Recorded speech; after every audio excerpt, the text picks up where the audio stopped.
Good morning student, वापस से आपके लिए लेके आए हो एक बहुत ही खूबसूरत सा टॉपिक है जो कि आपको बहुत ही मोटिवेट करेगा। अभी आपकी जो एग्जाम आ रहे हैं उसके रिगार्डिंग आप जरूर पढ़िएगा और समझिएगा। तो एक चैप्टर आता है जिसके अंदर शांडिल्य पूछता है अपने गुरुजी को, एंड गुरुजी को बताता है, गुरुजी आप मुझे पहले तो ये बताएं कि पढ़ने से फायदा क्या होता है। अगर पढ़ने का फायदा होगा तो मैं जरूर पढ़ूंगा। तो गुरुजी बताते हैं कि देखो बेटा, ये तुरंत मिलने वाली चीज नहीं है, ये धीरे धीरे धीरज के साथ समझदारी के साथ आपको काम आएगी। बोला समझ में नहीं आया, कुछ अच्छी तरह से समझाओ। तो गुरुजी ने बहुत अच्छा एक बात बताया कि देखो ऐसा हुआ कि एक लड़का है जिसका नाम रोहित है। अब रोहित है वो पढ़ना नहीं चाहता है, उसको संस्कृत नहीं पढ़ना पसंद है। तो गुरुजी के पास गया और गुरुजी को बोला, गुरुजी संस्कृत क्यों पढ़ना है। तो गुरुजी ने बोला कि देखो तुम स्टैंडर्ड 10th में हो। तो क्या हाँ, अब उसमें संस्कृत आता है। तो क्या हाँ, अब मुझे बताओ कितने मार्क्स के श्लोक आते हैं। तो उसने गुरुजी टोटल 7 है, पर उसमें 2+2 यानी कि 4 मार्क के होते हैं। वेरी गुड बेटा, अब उसमें से तुम्हें कितने आते हैं। बोला गुरुजी 1 आध 2 आते हैं। बोला ठीक है, एक बार लिख के बताओ जरा। अब वो गया और तुरंत ही वो लिख के आया। अब जो उसने लिख के दिया ना, तो उसमें गुरुजी ने बहुत सारी गलतियां निकाली। देखो हलंत की मिस्टेक से, ये मात्रा की मिस्टेक से, ये डबल डॉट या ऊपर अनुस्वार की मिस्टेक से, उसको सुधार के आओ परफेक्टली। मैं कहीं पर भी राउंड ना करूँ ना लाल पेन से, बस वो देख के आ जाओ। ठीक है, वापस से उसने थोड़ा टाइम लिया एंड बहुत बेहतरीन तरीके से वो श्लोक लर्न किया। गुरुजी को ओरल दिया और रिटर्न दिया, सर्वे भवन्तु सुखिनः सर्वे सन्तु निरामया सर्वे भद्राणि पश्यन्तु माँ कश्चित् दुःख भाग् भवेत्। वेरी गुड बेटा, बहुत बढ़िया, बहुत अच्छा है। गुरुजी ने तुरंत ही उसको 2 मार्क्स दे दिया। खुश हो गया कि चलो आज मैंने अच्छा कुछ किया, 2 मार्क्स कमाए।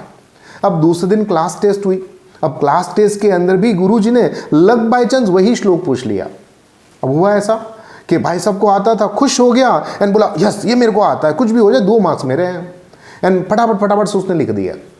अब 2 मार्क्स वापस से मिले, यानी कल तो मिले थे, आज भी मिले, 4 मार्क्स हो गए। अब कुछ दिनों के बाद स्कूल के अंदर एग्जाम हुई और एग्जाम में भी नसीब का अच्छा था, वही पूछा गया एंड वही लिख दिया हंसते हंसते। एंड वापस खुश हुआ एंड काउंटिंग कर रहा है कि गुरुजी श्लोक एक ही है पर मेरे को 6 मार्क्स मिल रहे हैं। गुरुजी वेरी गुड बेटा, बहुत बढ़िया। एंड नसीब जिसके अच्छे है, काम जो करता है भगवान उसका भी ध्यान रखता है। एंड हुआ ऐसा, बोर्ड एग्जाम फाइनल एग्जाम में भी सेम वही श्लोक पूछा गया एंड खुशहाल होते हुए उसने बहुत ही अच्छी मेहनत की थी, इसलिए वो लिखता गया, हंसता गया एंड प्राउड फील करता गया। आप बिलीव नहीं करोगे, उसको 80 आउट ऑफ 80 इन संस्कृत लेके आया। अब स्कूल के अंदर मान सम्मान हुआ, प्रिंसिपल साहब ने खुद उसको स्टेज पे बुलाया है ना, सम्मानित के हिसाब से उसको सर्टिफिकेट तो दिया, एक शील्ड भी दिया और बोला कि बेटा अब 2 श्लोक कुछ बोल के बताओ, यहाँ पर भी काफ़ी सारे बच्चे हैं जो तुम्हें मोटिवेट करेंगे या उससे तुम मोटिवेट होंगे। बोला हाँ गुरुजी, अब प्रॉब्लम है, बोलना नहीं आता, क्या करें। वापस से दिमाग दौड़ाया एंड वहाँ पर वापस काम आ गया एंड पोडियम हाथ में, यानी कि वो हाथ में माइक आया एंड बोलना शुरू कर दिया, सर्वे भवन्तु सुखिनः। एंड जो तालियों का गड़गड़ाहट हुआ, उसने देखा, फील किया कि यार सम्मान भी मिल रहा है मुझे, आज मार्क्स मिले प्लस सम्मान मिला। घर पे आए, पिताजी को सारी बात बताई, माताजी खुश हुई, वाह बेटा तूने तुम्हारा नाम रोशन किया है, कल घर में पूजा रखते हैं। ठीक है, पंडित जी आए, बैठे, ये भाई साहब ने धोती कुर्ता पहन लिया, टीका लगाया और बैठ गए हाथ जोड़कर। और पंडित जी ने बोला बेटा बहुत अच्छा पढ़ाई करते हो, कुछ लोग वो आते, बोला हाँ आता है ना, सर्वे भवन्तु सुखिनः। और ये श्लोक के कारण से घर के अंदर पुजारी जी बोल के गए कि आपका बेटा तो बहुत संस्कारी है, जबकि उसको श्लोक ज़्यादा नहीं आते थे, सिलेक्टेड श्लोक आते थे।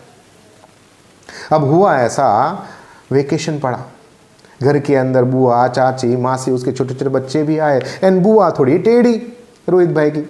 अब हुआ ऐसा कि बुआ ने बोला कि इतना सारा पढ़ लिखा है, बच्चों को कुछ अच्छे संस्कार दिखाओ। तुरंत ही उस सबको बच्चों को लाइन वाइज बिठा दिया एंड शुरू कर दिया वापस से, सर्वे भवन्तु सुखिनः। देखो अलग अलग स्टेज आप देखो, विद्या ऐसी है, ज्ञान ऐसा है, आप पढ़ोगे एंड देन उसका इस्तेमाल करते जाओगे ना, वो आपका इंटरेस्ट के साथ आपको देता जाएगा।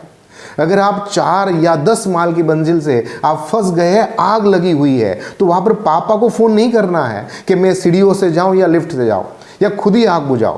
वहां पर पापा बोलेंगे मैं काम नहीं आऊंगा बेटा, खुद ही काम आ जा।